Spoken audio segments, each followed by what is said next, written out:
قوم میں بات کرنے والے نہیں ہیں، کیسے نائبین رسول ہیں جن کے اندر یہ صلاحیت نہیں ہوتی کہ وہ لسان قوم میں خطاب کر سکے.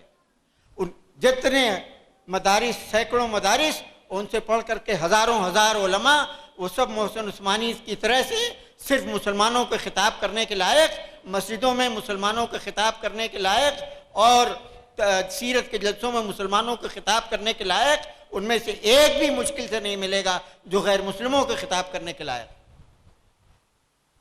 یہ کیوں ہوا جانتے ہیں؟ دینی، دیکھیں ہمیں بہت ڈر لگتا ہے کہ اس کو غلط طریقے سے میری بات نقل کی جائے گی. دینی مدارس کی خدمات کا ہمیں بالکل انکار نہیں ہے، لیکن کیا بتائیے کیا یہ ضروری نہیں تھا ایسے ملک میں؟ آج بھی بات سن لیجئے، آج بھی اس ملک کو اسپین بننے سے بچانا ہے تو ہمیں 200-300 ایسے علماء درکار ہیں جو ہندو مذہب سے واقف ہوں، جو ہندی زبان سے واقف ہوں، جو ایک درجے میں سنسکرت سے واقف ہوں، جو تعلیم یافتہ حلقے میں انگریزی زبان میں خطاب کر سکتے ہوں، جو ان سے ڈائیلاگ کر سکتے ہوں، جو ان کے اعتراضات کا جواب دے سکتے ہوں. آج بھی ضرورت ہے. اور جو بات میں آپ سے کہہ رہا ہوں، یہ میں ندوۃ العلماء کی مجلس انتظامی کا ممبر ہوں، میں نے وہاں یہ بات کہی، میری بات نہیں سنی گئی. ہم نے دوسرے مدارس کے ذمہ داروں سے کہا، وہاں میری بات نہیں سنی گئی، اور صرف ایک سینکڑوں میں ایک پازیٹیو رسپانس ملا ہے ہمیں. اور ہم نے زبانی بھی گفتگو کی، لوگوں کو متوجہ بھی کیا. ایک جامعۃ الفلاح سے طاہر پٹنی صاحب نے ہمیں ٹیلی فون پر بتایا کہ ہم نے درجہ اول عربی سے لے کر کے عالمیت کے درجے تک ہندی زبان اور ہندو مذہب یا ہندوستانی مذاہب اور انگریزی کو لازمی کر دیا ہے. ہم یہ چاہتے ہیں کہ ایسے مدارس ہمارے ملک میں ہوں کہ جو عالمیت کی سند لے کر کے نکلے وہ ہندو مذہب کو ان کے پنڈتوں سے بھی زیادہ جانتا ہو.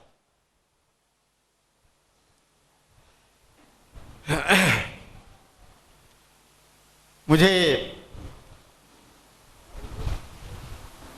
اسپین کے تذکرے میں یہ موقع مل گیا اور پھر بات یہاں تک پہنچ گئی. ہم جناب محترم خواجہ عارف الدین صاحب کا شکریہ ادا کرتے ہیں کہ وہ شاید یہاں پر نہیں ہے، اور مجھے بڑا اصرار رہتا ہے ان ذمہ داروں سے جو مدارس کو چلاتے ہیں کہ ہماری بات کو سن لیں. یہ ایک بے چینی ہوتی ہے دل کی جو بات کو پہنچانا چاہتی ہے.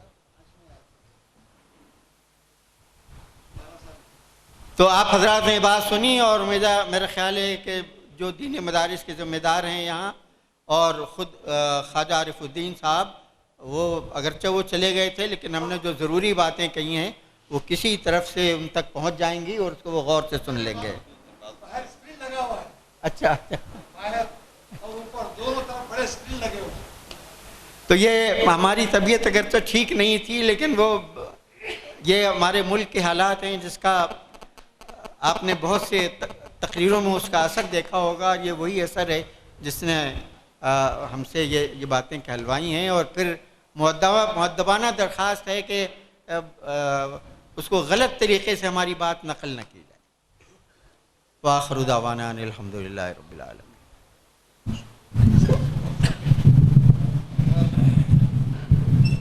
حضرات ابھی آپ حضرت مولانا محسن عثمانی صاحب ندوی پروفیسر سے ان کے زرین خیالات کو سن رہے تھے. یہ وہ باتیں ہیں، اس کو کہنے کے لیے جسارت بھی ہونی پڑتی ہے، ہمت بھی ہونی پڑتی ہے. عام طور پر قرآن حدیث کے کچھ حوالے دے کے گزر جانا اور یہ کہنا خال اللہ خال رسول، لیکن قوموں کے تاریخ کے عروج و زوال کی وہ طاقتان، وہ تاریخیں جہاں قوموں کو حروف غلط کی طرح سے مٹانے کی کوششیں اور سازشیں کامیاب ہوتی بھی نظر آئیں.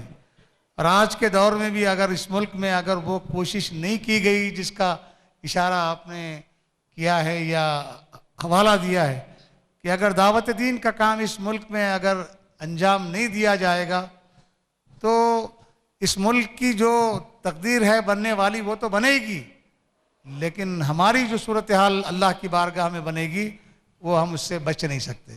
ملک کی تباہی کے ذمہ دار ہم ٹھہریں گے. اس لیے مسلمانوں کی ذمہ داری ہے، اہل علم کی ذمہ داری ہے کہ برادران وطن تک اللہ کے دین کو پہنچانے کی وہ ہر صحیح کریں جو مطلوب ہے۔ میں مولانا کا مشکور ہوں کہ مولانا نے اتنا رسک ہمارے لیے لیا، صحت کی خراب، بالخصوص جو شوگر کے لوگ ہیں، جن کو شوگر ہے، شوگر کا مرض ہے، وہ بڑے پریشان رہتے ہیں، اور آپ کو بہت زیادہ شوگر بڑھا ہوا تھا۔ وہ گزشتہ 14 تاریخ کا اجلاس سمجھ رہے تھے، لیکن 14 تاریخ کے اجلاس کے لیے وہ معذرت کر رہے تھے، تو میں نے کہا کہ 14 نہیں 18 تاریخ ہے، تو آپ نے ہمت کی۔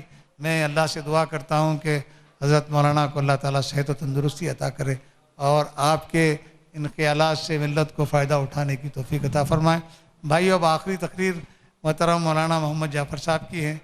یہ میرے لیے بڑی خوشی اور خوش نصیبی کی بات ہے، یہ میرے لیے بڑے فخر کی بات، فخر کا لفظ استعمال کرنا صحیح نہیں ہے، کہ محترم مولانا محمد جعفر صاحب آج سے کوئی 10-12 سال پہلے ہماری دعوت پر وہ یہاں آئے تھے۔ وہ جب جماعت اسلامی کے سیکریٹری جنرل تھے، میں نے ان سے جب گزارش کی تو میری دعوت کو انہوں نے قبول کی۔ میں نے ان سے ایک بات کہی تھی کہ معلوم نہیں کس کے ہاتھ میں اللہ کیا رکھ دیتا ہے، برکت، خیر و برکت رکھتا ہے۔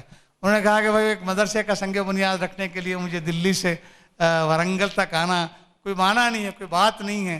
میں نے ان سے کہا تھا کہ شاید اللہ تعالیٰ آپ کی برکت والے ہاتھوں سے ہمارے اس ادارے کے 4 چاند لگا دے گا۔ اللہ ایسا ہی کیا۔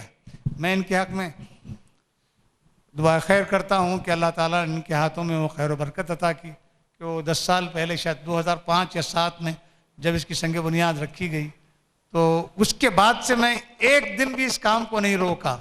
بس یہ کام شروع ہوا جس دن سنگ بنیاد رکھا گیا، پھر یہ کی تکمیل تک یہ کام چلتا رہا۔ کبھی ایسا نہیں ہوا کہ آج پیسے نہیں ہیں، آج پریشانی ہے، آج فلاں ہے، یہ کام تکمیل کو پہنچ گیا۔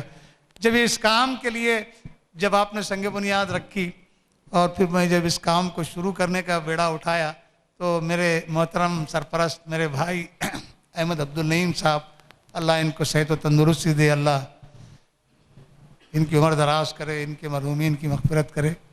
میں جب ان کے پاس گیا کہ مجھے اتنے لاکھ روپے کی ضرورت ہے، اتنے 100,000 کی نہیں، میں نے کہا مجھے اتنے لاکھ روپے کی ضرورت ہے، تو نہیں، میں انہیں ہنستے ہوئے کہا کہ مذاق کر رہے ہو؟ میں نے کہا کہ نہیں، مجھے چاہیے، اتنے لاکھ روپے چاہیے، مجھے ایک چیز بنانا ہے۔ تو نہیں، میں نے کہا کہ ٹھیک ہے، کل بچے کو بھیجیے، میں بھیجتا ہوں۔ ایک ڈھیر ساری رقم ہمارے نعیم بھائی نے اس مدرسے کی بنیادوں میں ڈالا ہے۔ اللہ ان کو دنیا آخرت میں اس کا، ان کے اہل خانہ کو اجر و ثواب عطا کرے۔ میرے ایک دوسرے محسن تھے، وہ اللہ کو پیارے ہو گئے، محترم بھائی جمیل خان صاحب، جو 4 بھائی بڑی کمپنیز کے مالک تھے۔ جب کام کے سلسلے میں انہوں نے مجھے گھر بلا کے کہا وہ کیا ہوا جو زمین خریدے، تو میں نے کہا کہ بھائی وہ زمین کے قرضے ادا نہیں ہوئے ہیں، اب میں اس کو کہاں سے شروع کروں گا؟ تو انہوں نے کہا کہ کس کے بھروسے پہ شروع کیا تھا آپ نے کام؟ میں نے کہا کہ اللہ کے بھروسے پہ۔ تو کیا آج آپ کو اللہ پہ بھروسہ نہیں ہے؟ ختم ہو گیا آپ کے اوپر بھروسہ؟ اتنا شرمندہ کیا انہوں نے کہا کہ بھائی کتنے پیسے ہو تو کام شروع کرو گے؟ میں نے کہا کہ میرے کو اتنی بڑی خطیر رقم کی ضرورت ہے۔ انہوں نے اپنے مینیجر کو بلایا اور کہا کہ انہیں پیسے دے دو۔ اللہ ان کی قبروں کو نور سے بھر دے، اللہ ان کی آخرت کو کامیاب بنا دے۔ میں ان کو بھائی کہتا تھا، لیکن اب عہدے کے اعتبار سے مجھے انیزی معلوم ہوتا ہے، ورنہ محترم نائب امیر جماعت سے میرے 40 سالہ روابط ہیں، اور اس روابط کی وجہ سے بھی شاید انہوں نے اس وقت اس کے سنگ بنیاد کے لیے 1600 کلومیٹر کا سفر، اب اس زمانے میں تو کوئی فلائٹ وغیرہ کا مسئلہ نہیں تھا، 7-8 سال پہلے وہ ٹرین سے سفر طے کر کے آئے تھے، اور انہوں نے اس عمارت کی سنگ بنیاد کے لیے ہماری نماز گاہ میں انہوں نے پتھر کیا کہتے ہیں وہ سبّہ لگایا تھا۔ اس وقت گمان نہیں تھا کہ واقعی ہم اس کو کر سکیں گے، لیکن اللہ نے ان کے ہاتھوں میں، ان کی زبان میں وہ خیر و برکت عطا کی، جس کی وجہ سے یہ تعمیر، اور ان محسنوں کے تعاون کی وجہ سے یہ تعمیر ہوئی ہے۔ میں ان تمام کے لیے، پھر میرے ان تمام محسنین کے لیے بہت سارے لوگوں نے اس میں تعاون کیا ہے، دامے، درمے، سخنے، میرے بہت سارے احباب ہیں جنہوں نے دعائیں کی ہیں، جنہوں نے مشورے دیے ہیں، جنہوں نے تعاون کیا ہے مختلف حیثیتوں میں۔ میں ان سب کے لیے، ان کے والدین کے لیے، ان کے بچوں کے لیے، ان تمام احباب کے لیے دعا کرتا ہوں کہ اللہ تعالیٰ ان کے مرحومین کی مغفرت فرما، ان کے زندوں کو اس دنیا میں صحت و تندرستی عطا فرما، اور ان کے معاملات میں خیر و برکت عطا فرما۔ اللہ ان کو آخرت میں اس کا بہترین صلہ عطا فرما۔ میں ساتھ ہی ساتھ اپنے مرحومین کے لیے بھی بالخصوص میری اہلیہ کے لیے میں جب بہت جذباتی ہو گیا تھا، میں آپ سے گزارش کرتا ہوں کہ ان کاموں میں جہاں میرا عمل دخل ہے اس خاتون کا بھی بڑا دخل تھا، اس کی صبر کا جتنا امتحان میں ان کاموں کے درمیان لے سکتا تھا میں نے لے لیا، اللہ اس کی مغفرت کرے۔ آپ سے بھی گزارش کرتا ہوں کہ ہمارے تمام لوگوں کی مرحومین کے لیے دعا درخواست کیجیے۔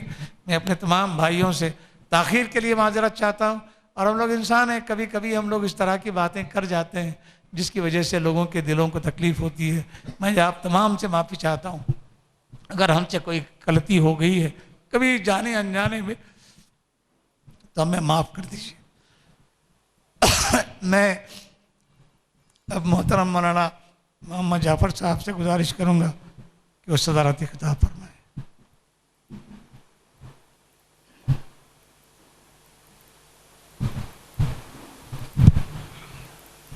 الحمد للہ رب العالمین والصلاة والسلام علی رسولہ الکریم وعلی آلہ واصحابہ اجمعین۔